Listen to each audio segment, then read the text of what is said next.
Public எக்ஸாமுக்கு ஒரு student prepare பண்ணும்போது என்னென்ன கொஸ்டின்ஸ் படிக்கணும், அதை எப்படி படிக்கணும், எப்படி டைம் டேபிள் ஃபாலோ பண்ணணும், இதெல்லாம் சொல்றதுக்கு நிறைய பேர் இருக்காங்க. ஆனா இந்த டைம்ல ஒரு ஸ்டூடெண்ட் அண்டர்கோ பண்ற எமோஷன்ஸ், எக்ஸாம் ஃபியர், இதை எப்படி ஹேண்டில் பண்றது அப்படின்றத பெரும்பாலானோர் யாருமே பசங்களுக்கு சொல்றதே இல்லை. இது எப்படியெல்லாம் ஈஸியா ஹேண்டில் பண்ண முடியும், அதுக்கு நீங்க என்னென்னலாம் செய்யணுன்றத நெக்ஸ்ட் ஃபியூ மினிட்ஸ்க்குள்ள நாங்க உங்களுக்கு சொல்றோம். ஸோ உங்களுக்கு எக்ஸாம் நினைச்சு பயமா இருக்கு அப்படின்னா அதோட ரூட் காஸ் என்னங்கிறத ஃபர்ஸ்ட் ஃபைண்ட் பண்ணுங்க. ஸோ ஆப்வியஸா எல்லாருக்குமே மார்க் கம்மி ஆயிடுமோ அப்படிங்கறத நினைச்சுதான் எக்ஸாம்னாலே பயப்படுறோம். இதுக்கு ரெண்டே ரீசன். ஒன்னு லேக் ஆஃப் ப்ரிப்பரேஷன், இன்னொன்னு அண்டர்ஸ்டாண்ட் பண்ணாம லைக் கான்செப்டே தெரியாம இருக்கிறது இல்லையா.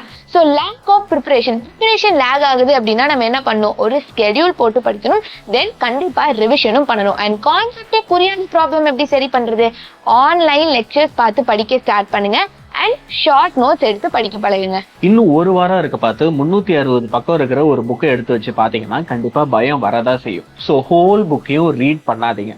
அதுக்கு பதிலாக உங்க புக்ஸை பிரேக் டவுன் பண்ணுங்க.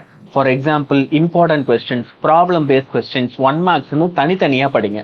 அடுத்து இதே மாதிரி இதை இன்னும் சிம்பிளிஃபைடா மாத்துறதுக்கு மினி மெட்டீரியல் இல்ல சிம்பிளான ஷார்ட் நோட்ஸ், ஃபார்முலா ஷீட்ஸ், இப்படி பிடிஎஃப்ஸை டவுன்லோட் பண்ணி படிக்கிறீங்க அப்படின்னா அதுவும் இன்னும் ஹெல்ப்ஃபுல்லா இருக்கும். தென் நம்ம டார்கெட்ஸை ஃபிக்ஸ் பண்ணும்போது ப்ராக்டிக்கலா திங்க் பண்ணாம இருக்கிறதும் இந்த எக்ஸாம் ஃபியருக்கு ரொம்ப முக்கியமான காரணம். ஓகேங்களா. ஸோ இதுல ஃபர்ஸ்ட் டார்கெட்ஸ் ஹியூஜ் டார்கெட்ஸா வைக்கிறது, இன்னொன்னு நியூ கான்செப்டை லெஸ் நம்பர் ஆஃப் டைம்ல படிக்கிறேன் அப்படின்னு சொல்லி நம்ம ஃபிக்ஸ் பண்றதும் தான் முக்கியமான ரீசன். ஸோ இந்த ஹியூஜ் டார்கெட்ஸ் வைக்காம கம்மி நம்பர் ஆஃப் டார்கெட்ஸ் வச்சு, ஸோ 1 hour ஒன்ஸ்க்கு ஒரு டார்கெட்ஸ் வச்சு கம்ப்ளீட் பண்ணீங்க அப்படின்னா நிறைய படிச்ச ஃபீலும் இருக்கும். அண்ட் புது சாப்டர்ஸ் இருக்கு அப்படின்னா எக்ஸாம் டைம்ல அதை படிக்கிறது அட்வைசபிளே கிடையாது. இஃப் இன் கேஸ் இம்பார்ட்டன்டான சாப்டர்ஸா இருக்கு அப்படின்னா அதுல இருக்க இம்பார்ட்டன்ட் கொஸ்டின் டார்கெட்ஸ் வச்சு படிச்சீங்க அப்படின்னா தட்ஸ் மோர் இனஃப். உங்களை நீங்களே ரிலாக்ஸ் பண்ணிக்கோங்க. நல்ல ரிலாக்ஸிங் டெக்னிக்ஸா ஃபாலோ பண்ணீங்க அப்படின்னா கண்டிப்பா ஃபியரை ஓவர் கம் பண்ண முடியும். ஆனா இதுக்காக நான் டிவி பாக்குறேன், சோசியல் மீடியா யூஸ் பண்றேன், இந்த மாதிரி தப்பான டெசிஷன்ஸ் எடுத்தாருங்க, இது எல்லாமே உங்களை பயங்கரமா டிஸ்ட்ராக்ட் பண்ணி வைக்கிறோம். அதே நேரத்துல என்ன ரிலாக்ஸ் பண்ணிக்கிறதுக்காக நான் தலைகீழ நிக்க போறேன்னு யாராவது சொன்னாங்க ட்ரை பண்ணி தேவையில்லாம உங்களை இன்ட்யூரும் பண்ணிக்காதீங்க. நல்ல டீப் பிரெத் எடுங்க, ஷார்ட் வாக் போங்க, இது இல்லைன்னா மெடிடேஷன் பண்ணுங்க. ரொம்ப சிம்பிளான விஷயங்களே உங்களை சூப்பரா ரிலாக்ஸ் பண்ணும், ஃபியரை ஓவர் கம் பண்ண. நெக்ஸ்ட் ரொம்ப முக்கியமானது negative thoughts. So negative thoughts இருந்துச்சு அப்படின்னா எப்படி எக்ஸாம் ஃபியரை ஓவர் கம் பண்ண முடியும்? அதுல ஃபர்ஸ்ட் எங்க இருந்து ஸ்டார்ட் ஆகுது, படிக்கிற கொஸ்டின்ல இருந்தே ஸ்டார்ட் ஆகுது. நம்ம படிச்சுட்டு இருக்கும் போதா இருக்கட்டும் ஆர் படிச்சு முடிச்சதுக்கு அப்புறமா இருக்கட்டும், ஸோ படிச்சுட்டு இருக்கும் போதே இந்த கொஸ்டின் எக்ஸாமுக்கு வருமா, இந்த கொஸ்டின் இம்பார்ட்டன்ட் தானா, இப்படிங்கிற நெகட்டிவ் தாட்ஸ்லேயே படிச்சா கண்டிப்பா ஃபியர் இருக்கதான் செய்யும். அண்ட் படிச்சு எல்லாம் முடிச்சதுக்கு அப்புறம் இப்ப நான் எல்லாமே படிச்சுட்டேனா, இல்ல நான் இது எக்ஸாம்ல எழுதிடுவேனா, மறந்துட்ட மாதிரி இருக்கே, இந்த மாதிரியான நெகட்டிவ் தாட்ஸை ஃபர்ஸ்ட் நீங்க தூக்கி போட்டுருங்க. அப்பதான் எக்ஸாம் ஃபியரை ஓவர் கம் பண்ண முடியும். எக்ஸாமுக்கு ப்ரிப்பேர் பண்ற இந்த ஃபைனல் டேஸ்ல தயவு செஞ்சு நீங்க தனியா மட்டும் படிக்க வேண்டாம். அதுதான் உங்க பயத்துக்கான மெயின் சோர்ஸ். என்கிட்ட எல்லா பிடிஎஃப்பும் இருக்கு, ஜெராக்ஸ் மெட்டீரியல்ஸும் இருக்கு, எனக்கு எல்லா இம்பார்ட்டன்ட் கொஸ்டினும் தெரியும், என்னாலே எல்லாமே செஞ்சுக்க முடியும் அப்படின்னு நம்ம போய் ட்ரை பண்ண ஆரம்பிச்சிருவோம். சின்ன சின்ன டவுட்ஸ் வரும்போது அதை கேட்க யாருமே இல்லாததுனால ரொம்ப ஸ்ட்ரகிள் பண்ணுவோம். அதுக்கு பதிலா உங்களுக்கு ப்ரெஷரா ஃபீல் பண்றீங்க, உங்களுக்கு பயம் இருக்கு அப்படின்னா தயவு செஞ்சு அதை கம்யூனிகேட் பண்ணுங்க. யார் யார்கிட்ட எல்லாம் இதை பத்தி பேசலாம், தாராளமா உங்க பேரண்ட்ஸ் கிட்ட போய் இதை பத்தி பேசலாம், உங்களோட டீச்சர்ஸ் கிட்ட போய் பேசலாம்.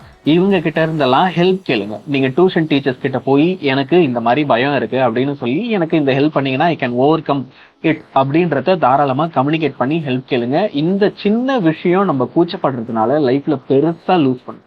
So please get help.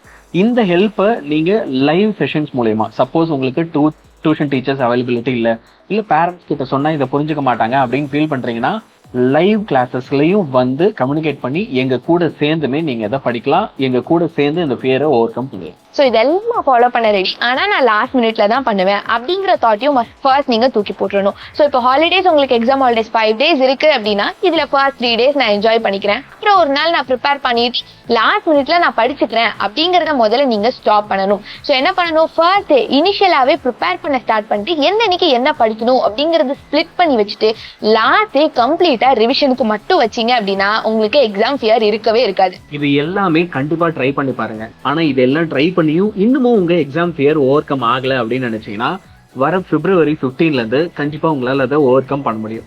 ஏன் February 15 என்ன இருக்கு அப்படின்னா அன்னையில இருந்து நம்ம 100 Learning சேனல்ல 11th and 12th ஸ்டாண்டர்ட் ஸ்டூடெண்ட்ஸ்க்கு டெய்லி 3 hour பப்ளிக் எக்ஸாமுக்காக ரிவிஷன்ஸ் பண்ண போறோம். ஸோ நம்ம டீம் ஆஃப் டீச்சர்ஸ் வந்து உங்களை டெய்லியுமே படிக்க வைக்க போறாங்க, கான்செப்ட் சொல்லி கொடுத்து புரிய வைக்க போறாங்க.